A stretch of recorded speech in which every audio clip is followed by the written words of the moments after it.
Hello everyone, I am Dr. Bojummal and you are watching my YouTube channel. Dear students, previous lecture में हमने homeostasis के बारे में discuss किया था। आज हम बात करेंगे फीडबैक मैकेनिज्म के बारे में। फीडबैक मैकेनिज्म क्या है?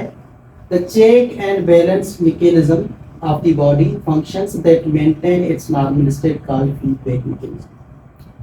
फीडबैक मैकेनिज्म क्या है? चेक एंड बैलेंस सिस्टम है। हमारे बॉडी के अंदर कुछ वेरिएबल्स हैं that can be very change.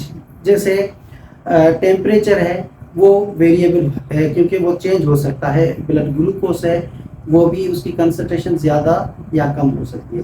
तो ये वेरिएबल्स हैं जो हमारी बॉडी के अंदर उसकी चेंज हो सकती है। तो इस वेरिएबल में कोई चेंज आ जाए इंटरनल और एक्सटर्नल एनवायरनमेंट की वजह से, तो वो चेक होके फिर वो बैलेंस होगा, तो उसे कहेंगे हम feedback mechanism. Feedback mechanism develops through some integrated components. अब फीडबैक मैकेनिज्म का जो लूप बनता है या ये पूरा सिस्टम जो डेवलप होता है, उसके कुछ कंपोनेंट्स हैं जो आपस में इंटीग्रेटेड है, मीन्स आपस में जुड़े हुए, एक दूसरे से कनेक्शन है उसका आपस में। उसमें नंबर 1 है रिसेप्टर, दूसरा है कंट्रोल सेंटर और तीसरा है इफेक्टर। अब रिसेप्टर्स क्या है? ये सेंसरी सेल्स हो सकते हैं, सेंसरी ऑर्गन भी हो सकते हैं, जो डिटेक्ट करते हैं किसी भी चेंज को। जब वो डिटेक्ट करके, जब उसे मालूम होगा कि इसमें चेंज आ गई है, जैसे टेम्परेचर थोड़ा सा इंक्रीज हो गया है बॉडी का, या ब्लड ग्लूकोज इंक्रीज हो गया है, तो वो उसे सेंस करके वो मैसेज भेजेगा, send message to the central control centre को भेजेगा। अब कंट्रोल सेंटर का काम क्या है? वो देखेगा कि जो सेट पॉइंट है, फॉर सपोज टेम्परेचर की बात करते हैं, 37 है सेट पॉइंट हमारा। अगर उससे रिड्यूस है, वो सोचेगा तो रिड्यूस है तो फिर इसको इंक्रीज करना है, अगर इंक्रीज है तो वो रिड्यूस करके सेट पॉइंट पे लेके आना है। ये काम कौन करता है? Control centre. अब कंट्रोल सेंटर मेन हमारा जो है वो ब्रेन है। कंट्रोल सेंटर जो कंट्रोल करता है, वो क्या करता है? वो फिर कमांड भेजेगा इफेक्टर ऑर्गन को।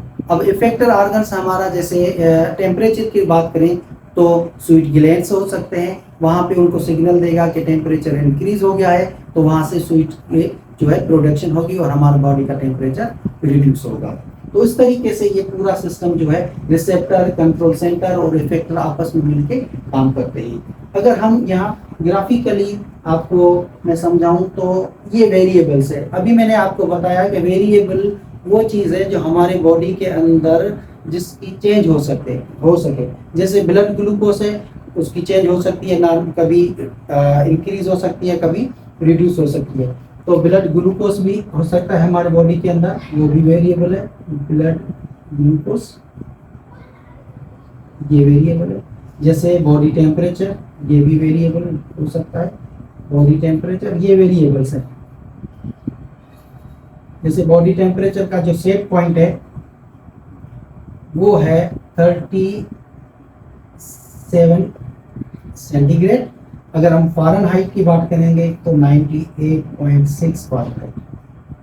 तो ये वेरिएबल्स है। अब वेरिएबल जो हमारे ये चीज़ें हैं, इसमें इंक्रीज भी हो सकता है, अगर वेरिएबल इंक्रीज हो गया, या डिक्रीज भी हो सकता है। दोनों कंडीशन हो सकती है इंटरनल और एक्सटर्नल एनवायरनमेंट की वजह से। जैसे वेरिएबल में कोई चेंज आई तो फिर रिसेप्टर उसे डिटेक्ट करेगा।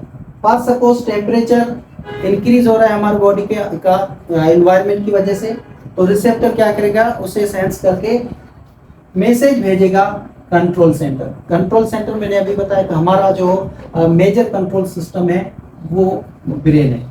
ब्रेन के अंदर उसका जो है मैसेज आएगा।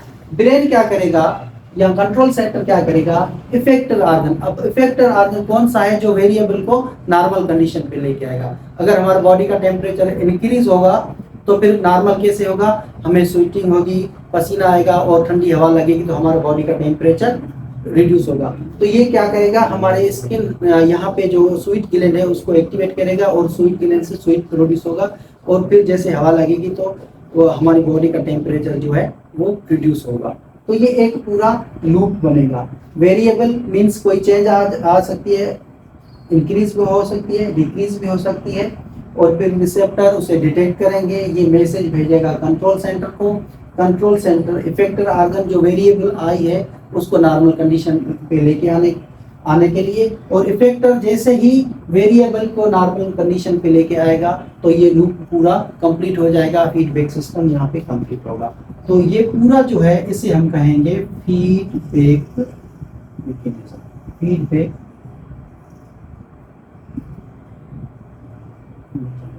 अब फीडबैक मैकेनिज्म के दो टाइप्स होते हैं, एक होता है नेगेटिव फीडबैक मैकेनिज्म और दूसरा होता है पॉजिटिव फीडबैक मैकेनिज्म।